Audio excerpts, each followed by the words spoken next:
presentaciones y este juego comparativo al que desafortunadamente no nos damos con frecuencia aquí.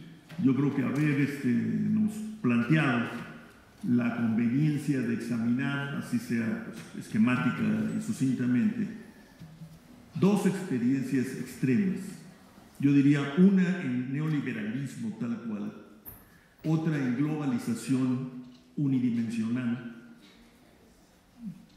como la primera sería la chilena, la segunda sería la mexicana. Y al calor de estas dos opciones de globalización, preguntarnos por la capacidad que tienen ambas sociedades o que han gestado ambas sociedades para apropiarse de las ganancias, por un lado del comercio exterior y por otro lado de las ganancias que trae consigo una posible aceleración del crecimiento debido a los cambios estructurales. Esas me parece que es una de las preguntas que debemos hacernos. Las diferencias se explican me parece a mí, por la profundidad y dirección de los cambios estructurales respectivos. Pero tengo la impresión de que más bien se explicarían por la diferencia que observamos en el desempeño económico de ambos países y las diferentes maneras como los gobiernos de estos países decidieron tratar de aprovechar, por un lado, las ganancias extras producto del crecimiento mayor que se logra o no, y por otro, las ganancias del comercio exterior. Y creo que es algo que debemos preguntarnos, ¿y qué es lo que permite o lleva a Chile a apropiarse con más intensidad, por un lado, del desempeño económico, para mantener un desempeño económico relativamente alto, con todo y las oscilaciones y desigualdades que examinamos, y por otro lado, las capacidades que genera también para apropiarse de las ganancias del sector externo, atribuibles al ciclo, al boom de las materias primas y a la presencia de China en este caso, que me parece muy pertinente la introducción de China aquí como, por un lado, gran importador de materias primas y por otro, gran competidor de los bienes que México pone en circulación en el mercado externo. Ahí podemos entender parte de la explicación del diferente desempeño en los países, ¿no? Uno, Chile se aprovecha de la entrada de China como gran comprador. México pierde por la entrada de China como gran vendedor, y eso en parte explica la reducción de su ritmo de crecimiento de las exportaciones, que afecta el ritmo general de crecimiento. Yo creo, sin embargo, que habría que ponerle más énfasis, más atención, por un lado, al marco institucional, y preguntarnos por la relación que hubo entre cambios tan abruptos en el marco institucional en el caso chileno, cambios profundos pero no abruptos, tan abruptos como el chileno en el caso de México, sobre el desempeño económico. Y por otro lado también preguntarnos por la capacidad que tuvo la estructura social para acomodarse a estos cambios en el patrón de crecimiento y en el marco institucional en términos de bienestar y equidad. En este último caso, creo que tenemos el tema no abordado suficientemente para mí de la notable disminución de la pobreza en Chile, vis a vis el relativo estancamiento de las cuotas de pobreza en México. Y por otro lado, la enorme simpatía entre ambas naciones en materia de cuidar, como la niña de sus ojos, a la desigualdad, como una especie de punto de distinción en América Latina y en el mundo. Bueno, pero esa combinación de abatimiento acelerado de la pobreza sin modificar la desigualdad nos lleva a nosotros a preguntarnos qué es lo que ha pasado aquí. Generalmente decimos es que no se ha enfrentado a la desigualdad y eso explica por qué la pobreza se mantiene. Y lo que podríamos decir aquí, a partir de la experiencia chilena, es que no solo no es tan así, y de que hay otras mediaciones que tendríamos que poner sobre la mesa para evaluar. Y por último, creo yo que hay una variable que fue presentada por ambos y que quizás merezca una atención mayor de aquí en adelante, y es la variable que originalmente sintetizaba el mundo laboral, que era el salario. Y creo que aquí tenemos que ver qué es lo que ha ocurrido con el desempeño de los salarios, particularmente el salario mínimo, en una estructura institucional pues muy transformada para mal. Bueno, para mal según mi punto de vista, para bien según el punto de vista de otros, que es el abatimiento del grado de sindicalización, que por cierto tampoco era muy alto en el pasado. Lo que pasa es que los sindicatos sí tenían una inscripción en el poder político y sus decisiones que les permitía ser actores principales, y si no principales, protagónicos de la redistribución social. Eso se perdió. Habrá que preguntarnos qué es lo que ha implicado para explicar estas diferencias en bienestar, igualdad, desigualdad, pobreza y abatimiento de la pobreza. Y aquí termino, pues muchas gracias y muchas felicidades.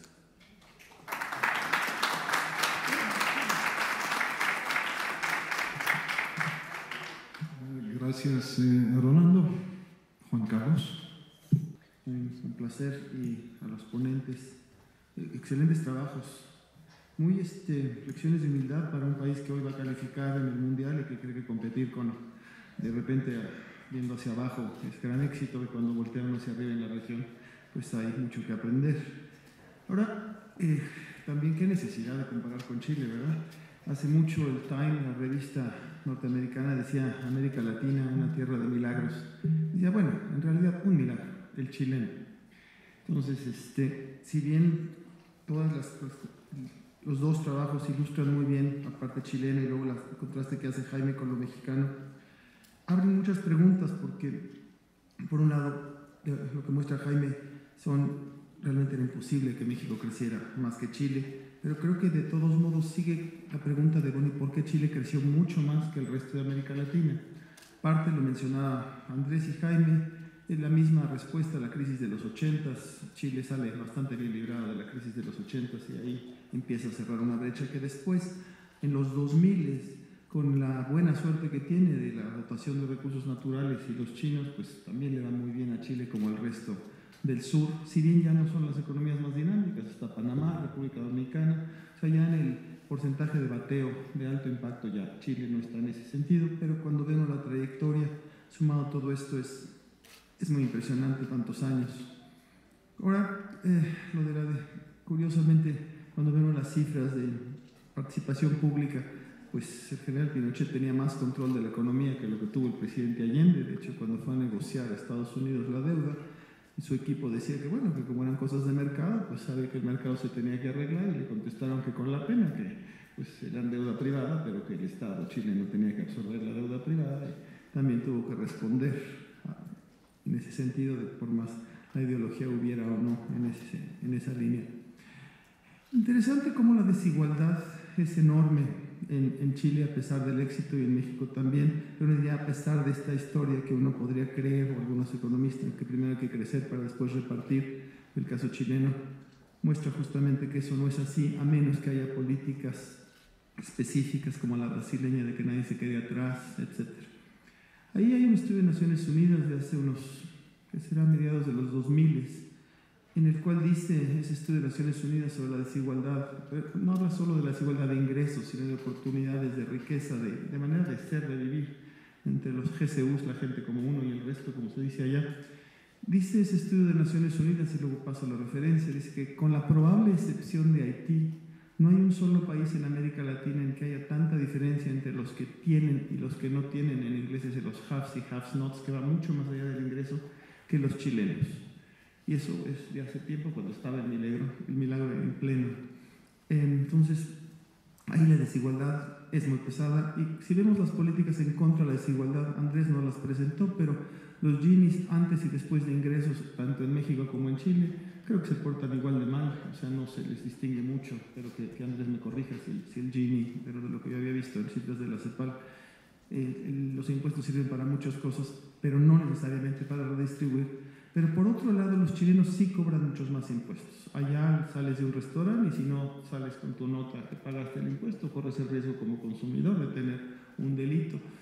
O sea, la carga tributaria, me lo he recordado ahorita, en Chile es mucho mayor que la carga mexicana. Entonces, si bien el G-T puede estar parecido, de hecho en ellos es superávit hace buen tiempo, la cantidad de T sobre Y es mucho mayor allá que con nosotros. Entonces, aunque en G-T lo tengan equilibrado y en superávit tiempo atrás, gracias a los recursos naturales y una política austera igual, pero tienen mayor participación en absorber ingresos de la sociedad en ese sentido y usarlos mejor. La distribución, en el caso, como Jaime mencionaba, los salarios nominales allá en dólares están mucho mayor que los mexicanos, pero a la vez lo que mencionaba Andrés, esta política de echar para atrás todo el estado de bienestar, pues yo creo que la resultante es un cero, que quizá la mejora en los salarios, si no se hubiera combinado con esa otra parte, hubiera sido una mejora en la desigualdad. Pero finalmente yo creo que, como decía, creo que la señora Robinson, pero la Mary Robinson, dice que la desigualdad existe porque las sociedades la aceptan, la desigualdad, y no es tanto el sistema económico el que la genera, me refiero a la estructura productiva, si bien en la CEPAL insistimos mucho en ello, pero es la estructura productiva junto con la fiscal. Si la fiscal no está orientada a combatir la desigualdad, es muy difícil que la desigualdad baje.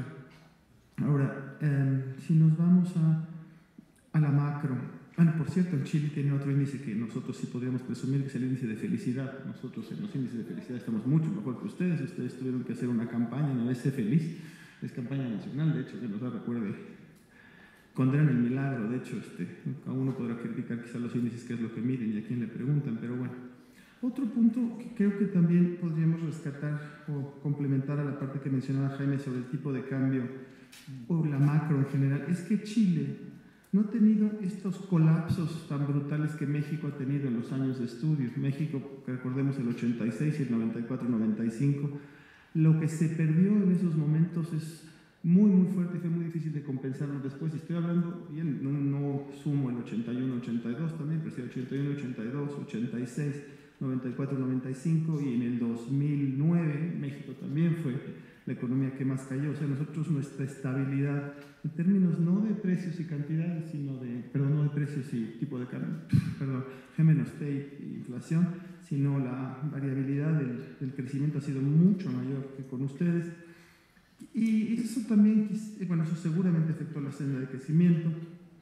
Y ahí habría que ver, en el caso mexicano ha habido fascinación, aparte de lo de inflation targeting, como bien dice Jaime, la 94, 95 y 86, fueron apreciaciones persistentes del tipo de cambio, sobre todo piensen en la 94-95, un país que insistió en mantener el tipo de cambio nominal para evitar la inflación, entonces manteniendo el tipo de cambio fijo prácticamente, entonces llegamos a estas contradicciones bárbaras. Si vemos los balances macro fundamentales de X menos M, G menos T, Y menos S, hay una parte que Andrés presenta en su trabajo que es el balance en cuenta corriente. Si viéramos él lo pone ahí en déficit, si viéramos el balance comercial en relación con el crecimiento, la típica tabla que hace la UNCTAD o la CEPAL sobre relacionar tasas de crecimiento con desempeño comercial. En el caso chileno, en los últimos 15 años, más o menos, que me corrija Andrés, pero son con superávits comerciales importantes. Entonces ese X menos M les queda positivo, sumado a un G menos T, que también les queda favorable. Entonces tienen superávit en las finanzas públicas, superávit comercial. En el caso mexicano no es así, no tenemos esos niveles ni de ahorro público ni de el superávit comercial. En nuestro caso siempre estamos en la rayita de la restricción de balanza de pagos importante, que también es una restricción que cabe mantener. Punto adicional que, reforzando, Jaime insistía en la diferencia entre la inversión en infraestructura, que si bien es brutal, si vemos también la diferencia en inversión sobre PIB en los años que presentaba Andrés de la democracia, en varios de esos periodos la tasa de inversión estaba por encima del 24-25%, rayando en el 25%, cosa que en México hace mucho que no se ve. O sea, no solo es la inversión en infraestructura, sino la inversión total también está siendo distinta y habría que ver con el resto de América Latina. Ahora, hacia adelante, ¿qué lecciones se podrían desprender de esto? Uno es que el reto de los dos países sean milagros de apertura y de liberalización o milagros en crecimiento. La desigualdad los dos países la tienen enfrente y la están poniendo en el centro del modelo, literalmente en la plataforma de la futura, de alguno de los candidatos. La desigualdad está muy presente. Y ahí creo que es en términos de estabilidad política, estabilidad social. En el caso mexicano, la desigualdad en el centro va más allá de eso, porque necesitamos ser menos desiguales para tener un mercado interno mucho más fuerte que complemente al mercado externo que ya no da como motor del crecimiento de la economía mexicana. Entonces, la desigualdad al centro. Entonces, ¿qué política fiscal? La de allá ustedes sí cobran impuestos, nosotros mucho menos. Tenemos el reto de qué va a pasar con el petróleo. Punto adicional es lo que tú mencionabas de la renta que el Estado chileno está regalando a las compañías internacionales, que no está siendo compensada. Punto de reflexión en estos momentos lo que se discute en este país es la reforma energética. Y el otro tema será también el cambio estructural. Nosotros en algún otro texto hemos hablado de la pesadilla de Prebisch, que es América Latina hoy en día, me refiero al sur, en el cual se está creciendo con esta reprimarización de las exportaciones o este énfasis enorme en los recursos naturales, con todo el costo ambiental que puede implicar. Y pues mientras los temas de intercambio estén como están, mientras sean poquitos los chilenos y estén repartiéndolo y teniendo esta renta, aunque tienen mucho que regalan de la renta, pero absorbe mucho el Estado chileno, parece que lo pueden usar. Quizá el modelo pueda seguir mucho tiempo haciendo una vida mejor para los chilenos si hubiera una mejor distribución del ingreso. En el caso mexicano, el cambio estructural es también indispensable, porque si bien crecimos mucho con exportaciones, estas nunca arrastraron al resto del país hacia adelante. Necesitamos cambiar el modo de exportar en términos de cómo se produce para exportar y el mercado interno también para que sea mucho más fuerte. Entonces ahí hay dos lecciones, retos curiosos que tendríamos que tomar en cuenta. Igual la experiencia chilena, que como Andrés nos ha narrado, la privatización de los servicios de salud, de seguridad, etcétera, etcétera, pues más bien es para parar los pelos de punta, ya eso que tengo pocos. Y bueno, agradezco muchísimo el que me hayan permitido participar de comentarista de dos textos que me gustaría leer un día de estos.